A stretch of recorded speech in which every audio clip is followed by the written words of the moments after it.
Hey, I'm Danielle Shaw with ABCT Traders and Analysts, and welcome to today's trading lesson. Overbought does not mean sell. Here's what RSI really tells you.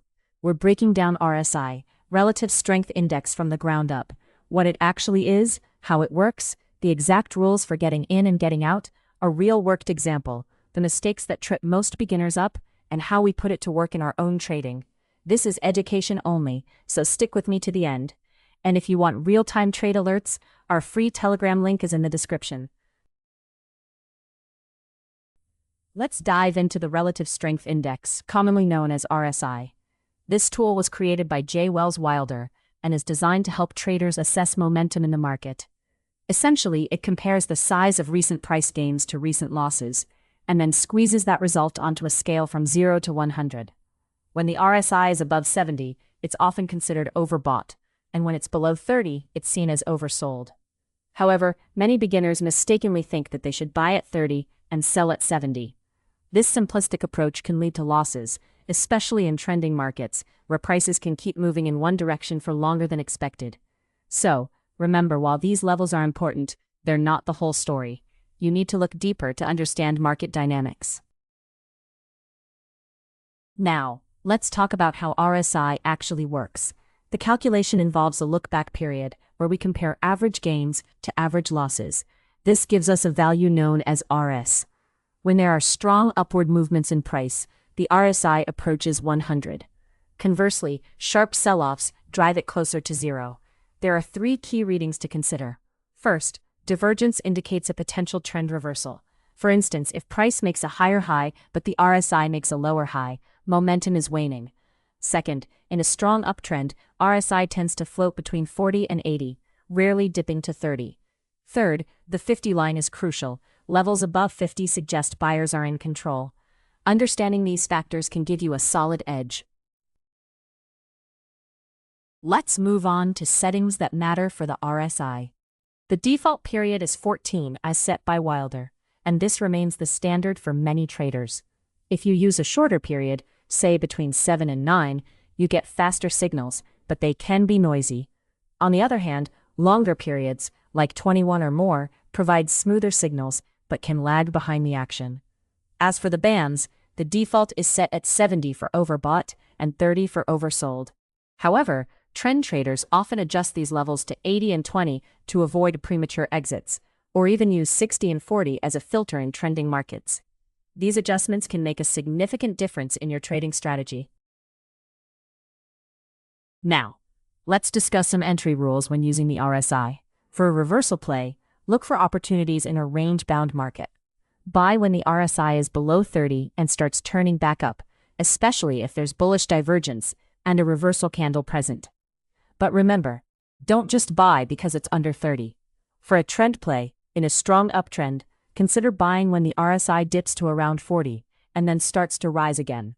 This strategy is about buying into strength, not waiting for a crash. Always ensure that the RSI is actively turning instead of just hanging around at an extreme level. This will help you make more informed decisions. Next up, let's cover exit rules. When you're looking to exit a trade, aim for the opposite band or the next significant structure level. Always set your stop loss just below the swing low that gave you your oversold signal. One key warning sign to watch for when exiting long positions is bearish divergence at new price highs. This tells you that momentum is fading, even if prices are still ticking up. Being vigilant about these signals can help protect your profits and manage risk effectively. Let's illustrate this with a worked example. Imagine a stock that has sold off and the RSI hits 28. Many beginners might jump in to short the stock right away. Instead, you want to be patient. If the price makes a slightly lower low, but the RSI shows a higher low, this signals bullish divergence. Then, when a hammer candlestick prints, it's time to buy. Place your stop just below that low. As the RSI crosses back above 30 and then 50, this confirms a shift in momentum, allowing you to ride the stock up toward the prior range high. This approach combines patience and understanding of market signals. Now let's look at the pros and cons of using RSI, plus when it can fail. On the bright side, RSI is simple, universal, and excellent at spotting fading momentum through divergence. It works across all time frames, making it versatile. However, there are pitfalls. In a strong trend, the classic overbought and oversold signals can be traps, as the RSI can indicate overbought for an extended period without a pullback. Additionally, divergence can persist much longer than you might have the capacity to stay solvent if you're shorting.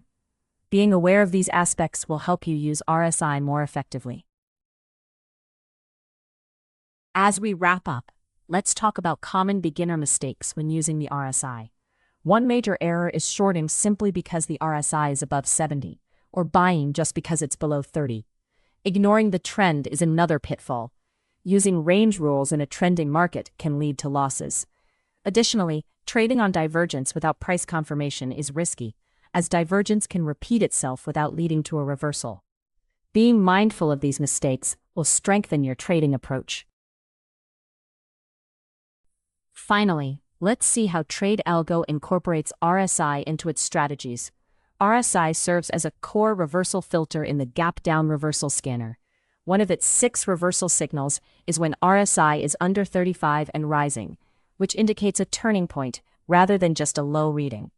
Additionally, the early runner scorer looks for RSI below 70, suggesting there's room left for the trade to run.